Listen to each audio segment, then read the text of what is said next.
The effect of climate change on the world economy is a key concern. The World Economic Forum is set to get underway in Davos. The almost 3,000 delegates, among them government and business leaders, will also share ideas on reducing inequality and poverty. Devin Morgan is following the South African delegation.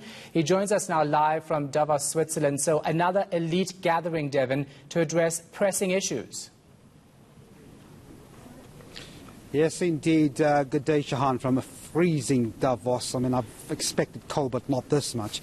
Yes, you're quite right. A gathering indeed, you know, a lot of people have labelled it elitist, but at the end of the day, Shahan, these are decision makers that are coming over to this town and exchanging ideas. They have an influence on what happens globally. So call them what you want.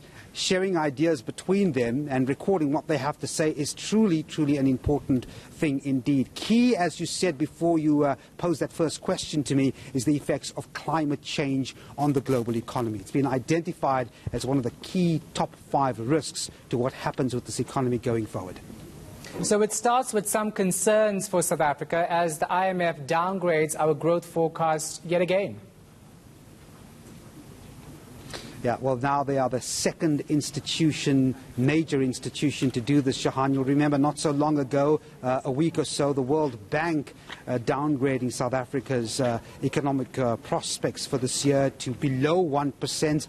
Remember, we always say that in order for jobs to actually come alive in the country and for us to make a dent in unemployment, we need a growth rate of around 5%. Well, the IMF right here in Davos releasing that World Economic Outlook report saying South Africa now will be growing at a rate of 0.8%, lower than the World Bank, and it's pointing out to constraints on the fiscal side, structural reforms. Have we not heard that word in the lead-up to the World Economic Forum? Electricity issues as well coming up. It doesn't see great prospects for growth this year, and have also lowered its growth forecast for next year, Shahan. So I'm afraid you're quite right. It starts off as a very, let's say, negative welcome for South Africa in terms of the economy as they descend right here in Davos. So let's talk about the bigger picture then. What is South Africa hoping to get out of this meeting this year?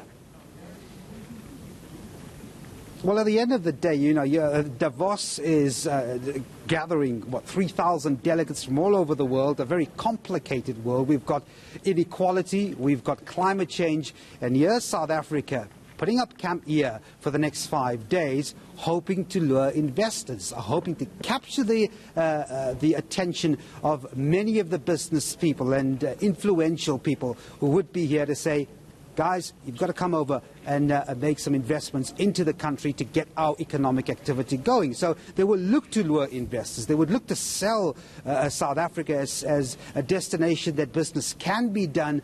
How difficult that's going to be, Shahan, with the lights tripping in South Africa, Eskom having such a huge debt bill. We've got structural constraints, labour policy and other policy certainty issues that investors back home bring up so much. They will be having to navigate a very, very difficult terrain when investors pose those difficult questions to them.